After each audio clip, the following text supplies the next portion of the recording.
Salam dəyərli dostlar, hər vaxtınız xeyir olsun. Bugünkü mövzumuz söz birləşmələridir. Bir çox şagirdi, müdavimlərin çox yox, şagirdlərin daha çox çətinlik çəkdiyi bir mövzudur. Dərhal kisək izahımıza ki, sizin o çətinliyiniz həll olunsun. İlk olaraq bizə maraqlıdır ki, söz birləşməsi nəyə deyilir və nələr söz birləşməsi hesab edilmir. Gəlin onlara baxaq. Ümumiyyətlə söz birləşməsi nədir?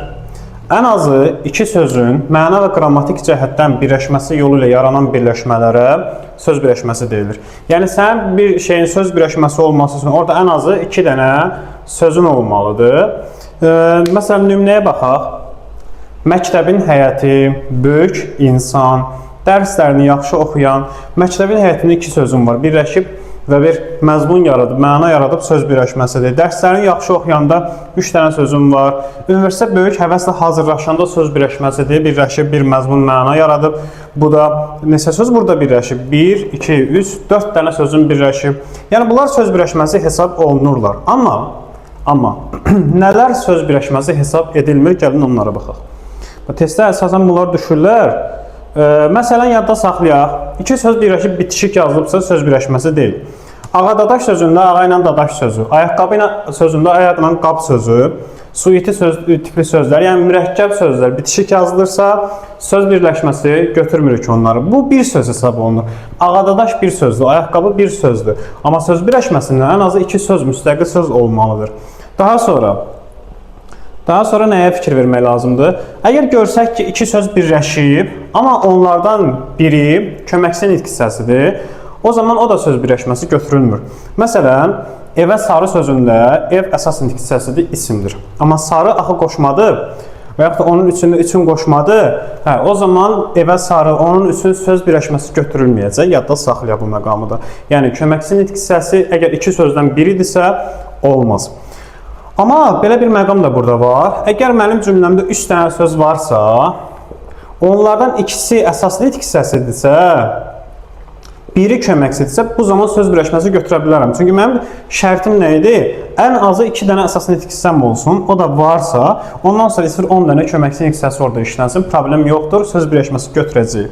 Məsələn, evə sarı gedən desəm, evə sarı gedən. Bu söz birləşməsi olacaq. Çünki burada evlə getmək sözü əsas nitq hissəsidir deyə bu iki söz birləşməsi yaradır. Artıq sarı orada rol oynamır.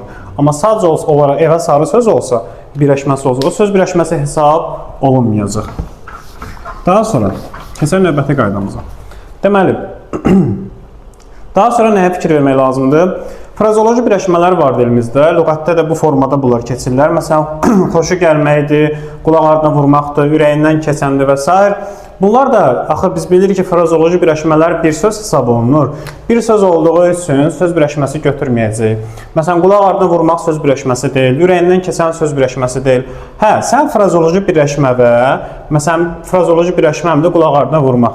Ona bir başqa söz əlavə eləsən, o artıq söz birləşməsi yaradacaq. Məsələn, ürəyindən keçən xatirələr.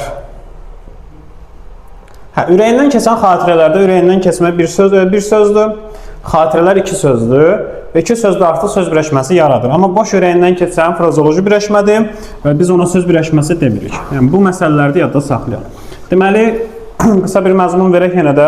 1. Frazeoloji birləşmələr boş söz birləşməsi hesab olunmur. İki söz varsa, onlardan biri köməksiz nitq hissəsidirsə söz birləşməsi deyil. Bitişik yazılan mürəkkəb sözlər söz birləşməsi deyil. Bunları yadda saxlayaq. Daha sonra davam eləyək. Deməli, söz birləşməsi haqqında digər nəzəri qaydalar. Söz birləşməsi bitmiş fikir ifadə eləmir. Amma bitmiş fikir ifadə edən şey nədir? Təbii ki, cümlədir. Məsələn, burada bizə nə lazımdır? Mən gəldim sözünə fikir verək. Bəzi şagirdlər götürür, mən gəldimə söz birləşməsi deyirlər. Bu yanlışdır. Çünki mən gəldimdə zaman şəkilsizliyi var və artıq mən məlumatı qarşı tərəfə götürüb fikrimi yekunlaşdırıram, fikrimi bitirirəm. Yəni, burada bir bitmiş fikir anlayışı var. Ona görə də mən gəldim söz birləşməsi deyil. Amma desəydim ki, mənim gəlməyim söz birləşməsi olacaqdır. Çünki mən orada fikrimi bitirməmişəm, bitmiş fikir məzmunu yoxdur. Bugün axşamdır. Bu da söz birləşməsi deyil. Çünki artıq fikir yekunlaşıb, bitib, ayrı-ayrı sözlərdir. Bunlar bir yerə gəlib söz birləşməsi əmələ gətirə bilməyəcəklər. Davam edək. Deməli, digər qaydamız nədir? Olmaq, etmək, bilmək birləşmələri birləşəndə söz birləşməsi əmələ gətirmirlər əksər hallarda. Hansılar oldu? Olmaq, etmək, bilmək, bir də qılmaq sözünü əlavə edilir. Məsələn, adam olmaq, kömək etmək, yaza bilmək. Biz bilirik ki, ol, et, bil, qıl sözü sözlərə qoşulanda bir məna yaradır deyə bunlar ikisi də bir söz hesab olunurlar. Ona görə söz birləşməsi əmələ gətirmirlər. Amma olmaq əgər yaşamaq mənasını bildirirsə, məsələn, kətdə olmaq, yəni kətdə yaşamaq, mövcud olmaq mənasını bildirirsə və ya da həyata keçmək mənasını bildirirsə, o zaman söz birləşməsi götürürük. Məsələn, kətdə olmağa mən kətdə yaşamaq deyə bilərəm. Və ya da məsələn deyirəm ki, iclas saat 5-də olacaq. Bu burada baş tutacaq mənasındadır. Bu zamanda onu biz söz birləşməsi götürəcəyik, çünki olmaq müstəqil olacaq. Belə yadda saxlayaq, olmağı sən başqa bir sözlə əvəz edə bilirsənsə, müstəqil bir mənası varsa, o zaman o müstəqil sözdür deyə iki söz olmuş olur burada və söz birləşməsi götürülür. Etmək sözü də normalda, məsələn, kömək etmək bir sözdür, söz birləşməsi deyil, amma yerinə yetirmək məzmununu bildirəndə etmək sözü söz birləşməsi götürəcək. Məsələn, işi etmək, işi yerinə yetirmək, burada söz birləşməsi götürəcəksən. Bilmək sözü də məlumatı olmaq mənasını bildirəndə müstəqil söz olur və başqa bir sözə birləşəndə söz birləşməsi əmələ gətirir. Məsələn, deyirəm ki, sabahki tədbirin vaxtını bilmək. Yəni, burada vaxtını bilmək də məlumatı olmaq mənasındadır. Həm də orada bir şeyə də fikir vermək lazımdır. O da nədir? Bilmək sözü. Özündən əvvəl A, ə ilə bitən, yəni yönlü kalın şəkilçisi ilə bitən sözlərə qoşulanda bir yerdə götürülür, bir sözdür. Məsələn, yaza bilmək, gedə bilmək, gələ bilmək, baxa bilmək, bu zaman bir söz olacaq. Amma yerdə qalan məqamlarda müstəqil götürülür və başqa sözə qoşulanda söz birləşməsi yaradır. Məsələn, dərsi bilmək. Dərsi bilməkdə son söz i-dir, a-ə deyil. O zaman sən onu dərsi bilmək birləşməsini, söz birləşməsi götürəcəksən. Sonra davam edək. Başqa nəzəri məlumatlar nələrdir? Söz birləşməsi ilə sözün fərqi var. Yadda saxlayaq ki, söz birləşmələri sözdən daha konkretdir. Yəni, nə deməkdir konkret? Bir var, mən deyirəm, gül. Yəni, bu gül ümumi anlayışdır. Hər yerdə gül var. Sizin həyətdə də gül var, bizim həyətdə də gül var. Bir də var, deyirəm ki, həyətimizin gülü. Mən həyətimizin gülü deyəndə, o gülü daha da konkretləşdirdim. Artıq mən bilirəm, söhbət hansı güldən gedir, bu gül hardadır. Ona görə də yadda saxlayaq ki, söz birləşməsi sözdən daha konkretdir və söz birləşməsinə nə qədər əlavə söz artırırsan, konkretlik o qədər artacaq. Məsələn, həyətimizin sarı gülü, qırmızı gülü, 3 dənə söz oldu söz birləşməsində, məzmun daha da konkretləşdi. Yəni, bunu yadda sal. Test etsə ki, məsələn, söz daha konkretdir, bu yanlışdır. Söz birləşməsi sözdən daha konkret olacaq. Davam edək. İndi gəlirik nəyə? Biz indiyə qədər bildik də nələr söz birləşməsi deyil. Yadda saxlayaq, bitişik yazılan mürəkkəb isimlər söz birləşməsi deyil. Frazoloji birləşmələr söz birləşməsi deyil. O, et, bil, qıl sözləri, istisna məqamlar çıxmaqla söz birləşməsi götürülməyəcək. Ondan sonra, məsələn, yadda saxlayaq ki, məsələn, söz birləşmələri daha konkret olurlar, söz birləşmələri bitmiş fikir ifadə eləmirlər. İndi isə gəlir söz birləşmələrinin aslı və əsas tərəflərinə. Yadda saxlayaq ki, bir söz birləşməsinə nə qədər söz olursa olsun, onun sonuncu sözü, yəni sonuncu tərəfi əsas tərəf hesab olunacaq. Yerdə qalan o tərəf hamısı aslı tərəf hesab olunacaq. Məsələn, məktəbin həyəti mənim söz birləşməmdir. Bunun sonuncu sözü hansıdır? Həyət sözü. Həyət sözü olacaq əsas tərəf. O tərəfdə nə qədər söz varsa hamısı aslı olurdu deyə. Burada da bir dənə söz var, bu yetimçədir. Bu da olur aslı tərəf. Yaxşı dərs oxumaqda bəz necə? Axırıncı sözümü oxumaqdır deyə olacaq əsas tərəf. Yaxşı ilə dərs sözləri isə olacaq asılı tərəflər. Asılı tərəflər nə qədər söz olsa çox ola bilər. 10 dənə söz də ola bilər asılı tərəfdə. Amma yadda saxla ki, sən yalnız sonuncusunu əsas tərəf götürəcəksən. Bunu yadda saxlayın. Bu çox vacibdir. Birazdan çünki bura qayıdacağıq. Hafizənizdə saxlayın. Yəni bizim dilimizdə hafizə sözü var bu arada. Tamam idi. Deməli, söz birləşmələrinin quruluşuna da toxunaq. Yadda saxlayaq ki, söz birləşmələri quruluşca sadə və mürəkkəb olur. Deməli, əgər söz birləşməmdə iki əsas nitq hissəsi varsa, köməkçi nitq hissəsi demirəm, çünki o rol oynamır. İki əsas nitq hissəsi varsa, yəni belə iki leksik mənalı söz varsa, o sadə söz birləşməsidir. Amma ikidən çox leksik mənalı söz varsa, o mürəkkəb söz birləşməsidir. Məsələn, Əlinin qələmi sözündə əli və qələm iki əsas nitq hissəsidir. Ayrı-ayrı leksik mənası olan sözlərdir. Bu sadədir. Evə sarı gedəndə üç söz olsa da sarı qoşmadır. Mən köməksini nəzərə almıram. Yenə də yerdə iki sözüm qalır. Bu da sadədir. Amma mürəkkəb söz birləşmələrində ikidən çox əsas nitq hissəsi, leksik mənası olan söz olur. Məsələn, Əlinin qırmızı qələmində əli 1, qırmızı 2, qələm 3. 3 dənə artıq burada leksik mənası olan sözüm var və bu mənim üçün nə olacaq? Avtomatik mürəkkəb söz birləşməsi olacaq. Sonra evə sarı sürətlə gedəndə ev 1, sürətlə 2, gedən 3. Bu da mürəkkəbdir. Amma sarını nəzərə almırıq çünki o qoşmadır. Qoşmalar belə hallarda, yəni köməkçi hissələri nəzərə alınmır. Davam edelim. Bura kimi biz söz birləşmələrinin quruluşunu, nələr söz birləşməsi hesab olunur, nələr hesab olunmur, həmin məqamları keçdik. Söz birləşmələrinin daha sonra aslı və əsas tərəflərini keçdik. İndi isə gəlin belə söz birləşmələrinin növlərinə baxaq. Yadda saxlayaq ki, söz birləşmələri ismi və feili birləşmə olaraq iki yerə bölünür. İsmi birləşmələrin növləri, yəni birinci, ikinci, üçüncü növ proqramdan çıxarılıb, amma feili birləşmələr proqrama düşür. Biz burada nələrə diqqət yetirməliyik, əziz şagirdlər? Deməli, yadda saxlayaq. Mən hardan biləcəm ki, mənim birləşməm ismidir yoxsa feilidir? Belə bir şey yadda saxlayaq. Biz ismi birləşmə, söz birləşmə növünü tapmaq üçün əsas tərəfə baxırıq. Əsas tərəf hansıdır? Sonuncu tərəf. Mənim əsas tərəfim əgər adlarla ifadə olunubsa, o ismi birləşmə olacaq. Amma məsdər, feili sifət, feili bağlama ilə ifadə olunubsa, feili birləşmə olacaq. Yəni, bu formada yanaşa bilərik. Məsələn, dərs oxumaq sözünə fikir verək. Dərs oxumaq. Dərs oxumaq sözünün əsas tərəf oxumaqdır, çünki sonuncu tərəfdir. Oxumaq nə ilə bitib? Məsdərlə. Məsdərlə bitdiyi üçün dərs oxumaq feili birləşmədir.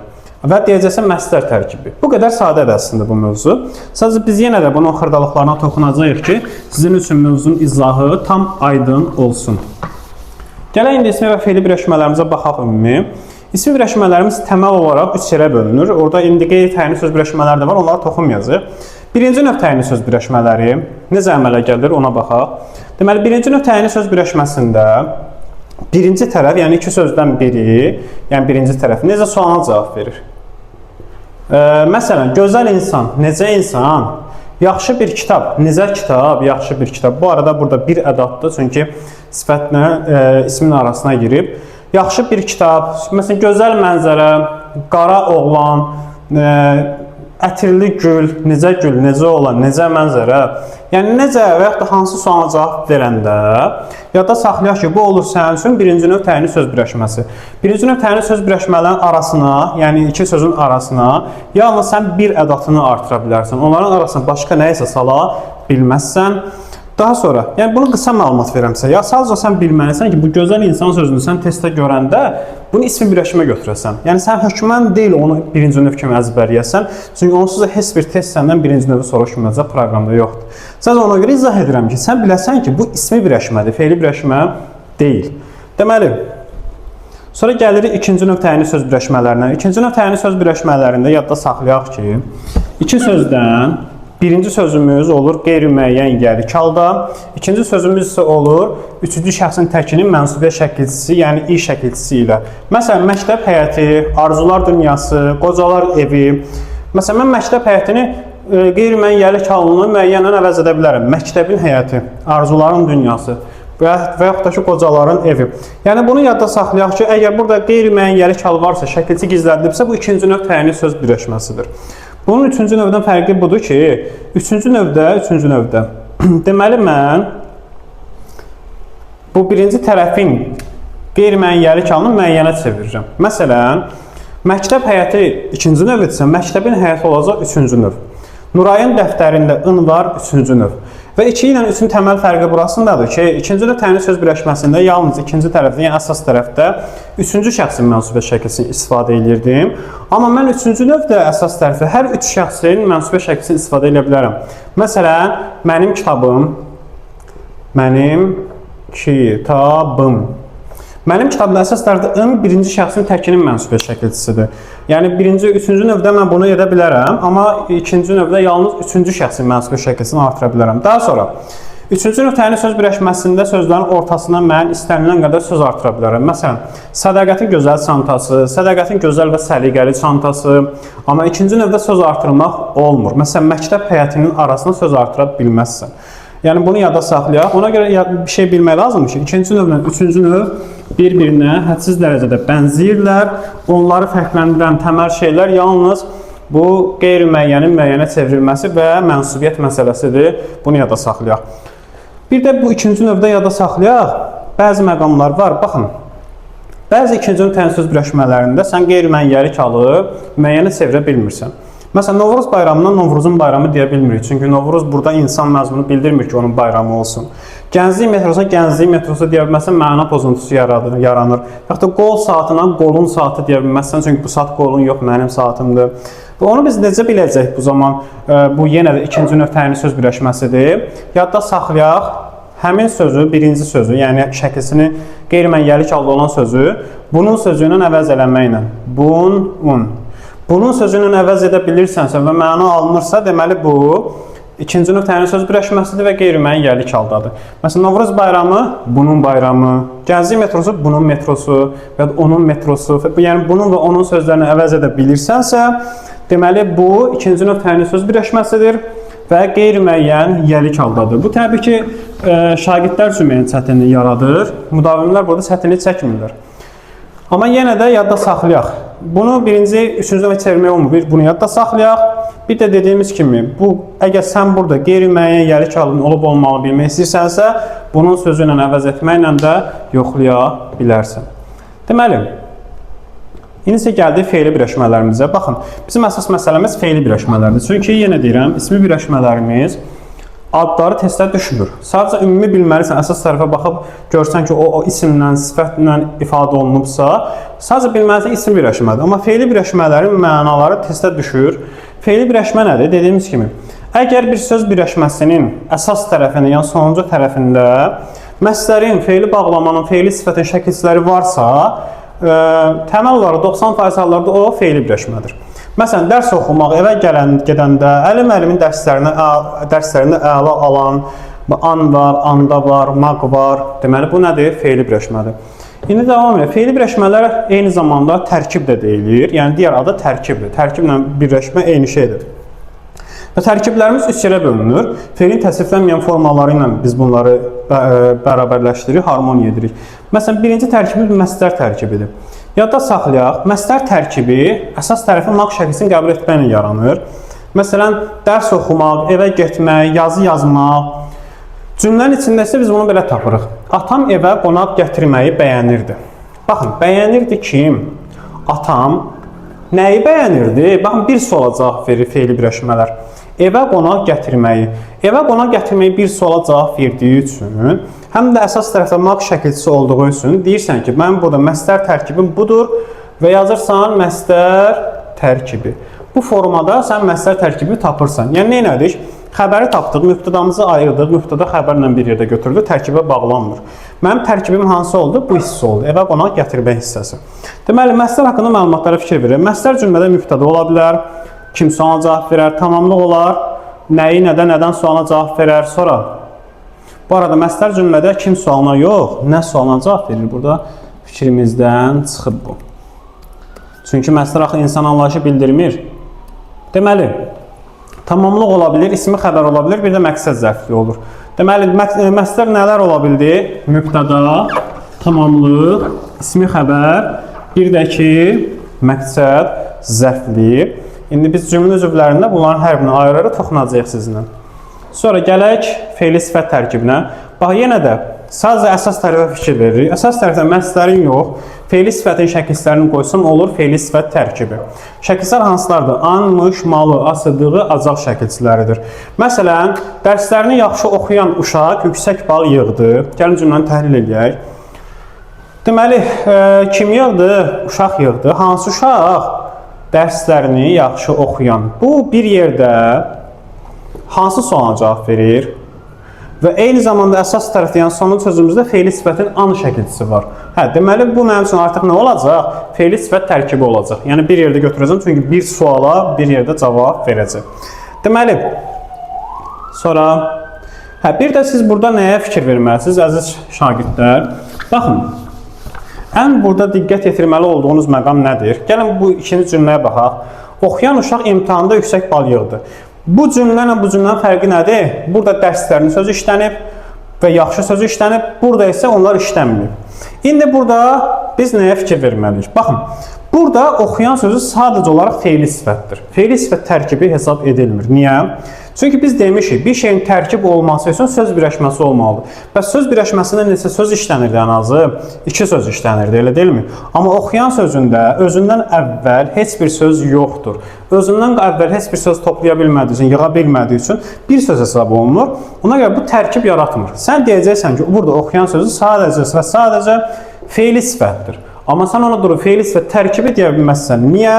Çünki özündən əvvəl bir söz toplamayıb özəl qabağına. Amma burada deyə bilərəm, çünki oxuyanın qabağında yaxşı və dərslərinin sözü var və hər üçü bir suala cavab verdiyi üçün mənim elə bir problemim olmuş olmur. Deməli, davam edək. Bu məqama çox fikir verin, çünki bu testlərə hədsiz dərəcədə çox düşür. Orada siz incidilməyin. Deməli, fe'li sifət tərkibi cümlədə təyin, mübtəda tamamlıq, ismi xəbər, səbəb zərfliyi, tərzi hərəkət zərfliyi və miqdar zərfliyi olur.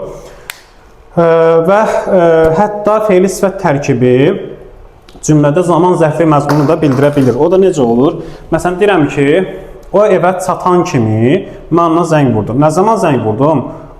Məsələn, o evə çatan kimi, orada çatan kimi birləşməsində çatandakı an fe'li sifətdir və qoşma ilə işlənib nə zaman sualına cavab verib zaman zərfliyi də ola bilər.